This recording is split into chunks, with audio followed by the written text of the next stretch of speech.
कहानी की शुरुआत होती है शिकागो में, जहां एक ऐसी दुर्घटना हुई जिसने पूरी दुनिया को हिलाकर रख दिया। एक लैब में बहुत बड़ा धमाका हुआ जिससे शहर के सारे लोग एक ही पल में मारे गए। अचानक से इस दुर्घटना में मारे गए लोगों के भूत आजकल फिर से हर जगह दिखाई देने लगे हैं। इन भूतों को रैम्स कहा जाता है। इनकी खास बात यह है कि ये लोगों को परेशान नहीं करते, बस अपनी पिछली जिंदगी की झलक दिखाते रहते हैं। ये भूत समय के चक्र में इस तरह फंसे हुए हैं कि रोज कुछ पलों के लिए दिखाई देते हैं और फिर गायब हो जाते हैं। इसके अलावा रैम्स असली दुनिया पर कोई असर नहीं डाल सकते। उस घटना के 10 साल बाद रैम्स के लौट आने की खबरें आने लगी हैं। वहीं एक दूसरे शहर में वेरोनिका नाम की लड़की रहती है जिसके पिता उस दुर्घटना में मारे गए थे, लेकिन अपने पिता का भूत उसे हर रोज नाश्ते के वक्त दिखाई देता है। एक दिन स्कूल में ऑगस्ट बिटनर उन्हें रैम्स के बारे में पढ़ा रहे थे। उसने बिटनर से पूछा कि आजकल नए रैम्स के दिखाई देने की वजह क्या है, लेकिन बिटनर के पास इसका कोई जवाब नहीं था।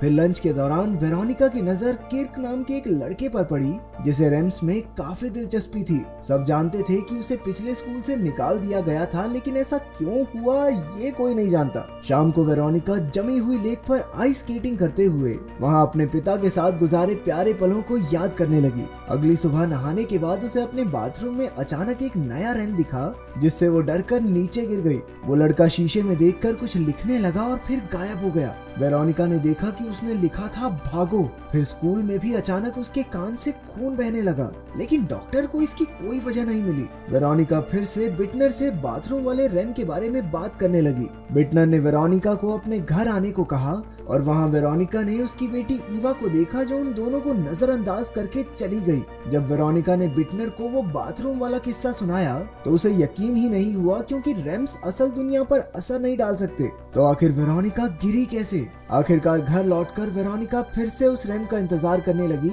लेकिन कोई हलचल नहीं हुई। इसके बाद उसने किर्क से बात करके अपने सवालों का जवाब ढूंढने का फैसला किया। जब वेरोनिका ने उसे बाथरूम वाले रैम की बात बताई तो किर्क ने पूछा कि उसे रैम्स में इतनी दिलचस्पी क्यों है। वेरोनिका ने जवाब दिया कि उसे डर है कि वो बाथरूम वाला रैम उसे नुकसान न पहुंचा दे। इसके बाद स्कूल में दोनों रैम्स के बारे में बात कर रहे थे तो अचानक वेरोनिका ने रैम को ब्रायन कह दिया। उसे पता ही नहीं चला कि अचानक उसके दिमाग में रैम का नाम कैसे आ गया। उसके बारे में और जानने के लिए उन्होंने रैम की तस्वीर लेने की सोची, लेकिन आम कैमरे से ये मुमकिन नहीं, इसलिए उन्होंने एक जुगाड़ू बच्चे से खास कैमरा बनवाया। वेरोनिका और किर्क कैमरा बाथरूम में लगाकर ब्रायन के आने का इंतजार करने लगे। अचानक उन्हें एक आवाज सुनाई दी और वेरोनिका नीचे गई, जहां उसे शीशे में एक आदमी की झलक दिखाई दी। वो भागकर किर्क से मदद मांगने पहुंची, लेकिन असल में नीचे उसकी माँ एना थी। इसके बाद वो दोनों फिर से बाथरूम में पहुंचे और ब्रायन सच में आ गया। जैसे ही किर्क ने उसकी तस्वीर ली, ब्रायन का शरीर जलने लगा और वो दोनों पर झपट पड़ा, जिससे बल्ब फूट जाने के बाद ब्रायन गायब हो गया। अगली सुबह किर्क ने पता लगाया कि ब्रायन ने 4 साल पहले एक पादरी की बेटी मैरी को मार डाला था। ब्रायन मैरी का पीछा कर रहा था और एक दिन वो मैरी को अपने साथ ले गया। उस दिन आखिरी बार मैरी को जिंदा देखा गया। वेरोनिका और किर्क ने पता लगाया कि ब्रायन इस शहर का नहीं था और मैरी अपने जन्मदिन 29 फरवरी से एक दिन पहले गायब हुई। वेरोनिका का जन्मदिन भी 29 फरवरी को ही आता था।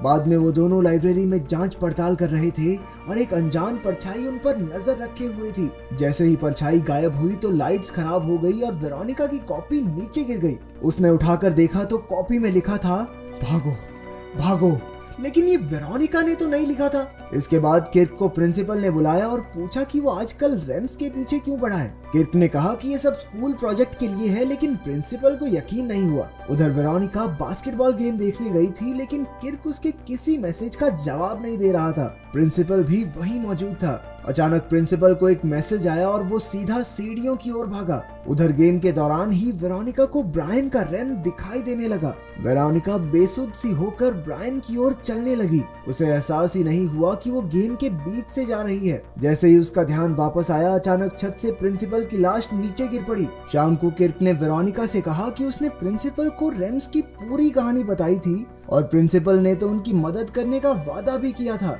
लेकिन फिर अचानक वो मारा गया। इसके बाद वेरोनिका ने इमोशनल होकर अपने पिता की कहानी बताई कि कैसे दुर्घटना वाले दिन उसने अपने पिता से नाराज होकर कहा था कि वो उनसे बिल्कुल प्यार नहीं करती। उसके पिता को ऑफिस के लिए देर हो रही थी, इसलिए वो गाड़ी से चले गए। उसे एक दिन अगर वो ट्रेन से जाते तो शायद धमाके से बच जाते। वेरोनिका खुद को उनकी मौत का जिम्मेदार समझती थी, क्योंकि उसी की वजह से वो उस दिन लेट हुए थे। शर्मिंदगी की वजह से वो आज आज तक उनकी कब्र पर भी नहीं गई। किर्क ने भी बताया कि उसके पिता भी उस दुर्घटना में मारे गए थे, लेकिन रेम बनकर दिखाई नहीं दिए, इसीलिए वो उनके रेम को ढूंढता फिरता है। रात को वेरोनिका ने फिर से ब्रायन को देखा जो खिड़की से उसकी ओर बढ़ रहा था।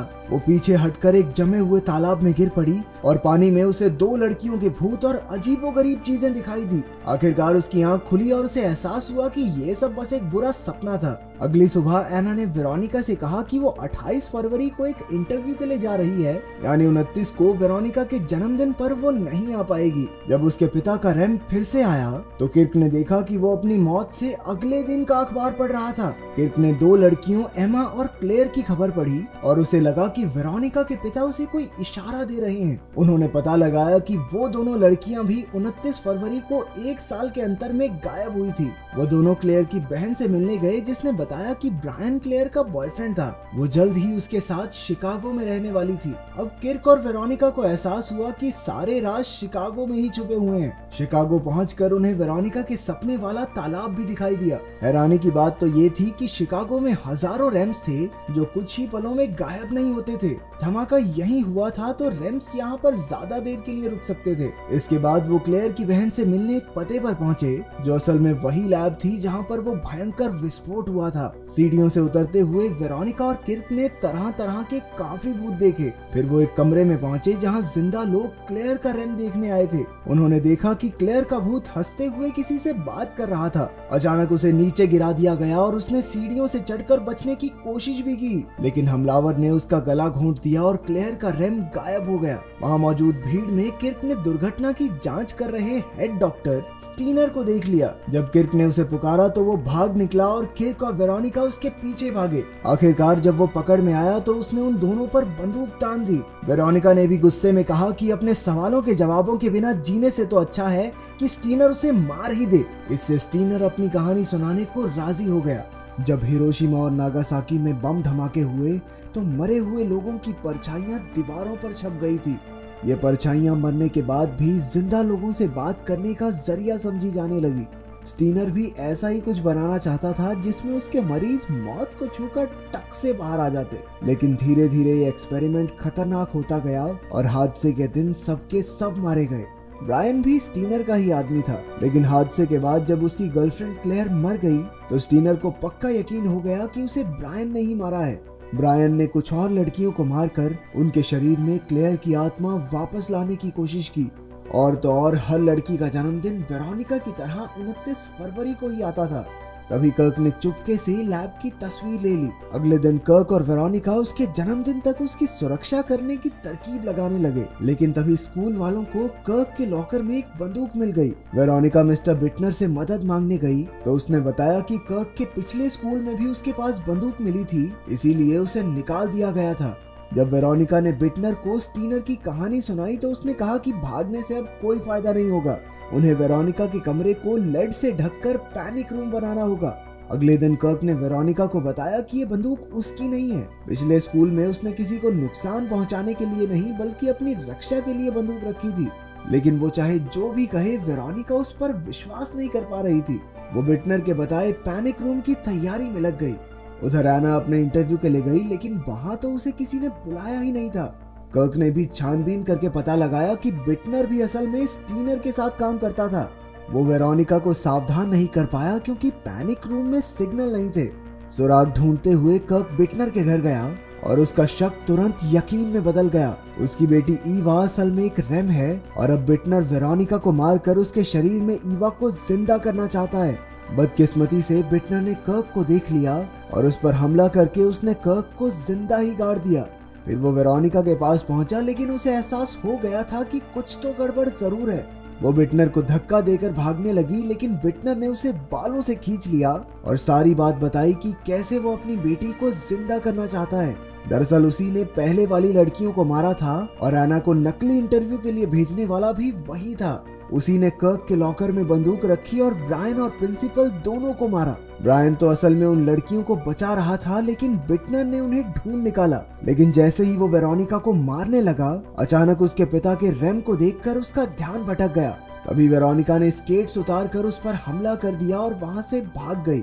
भागती हुई वो जमे हुए तालाब पर पहुंची और बिटनर भी उसे पकड़ने आ गया, लेकिन वो दोनों ही पानी में गिर गए। वहां ब्रायन के रैम ने वेरोनिका की जान बचाई, जबकि मैरी के रैम ने बिटनर को डुबा दिया।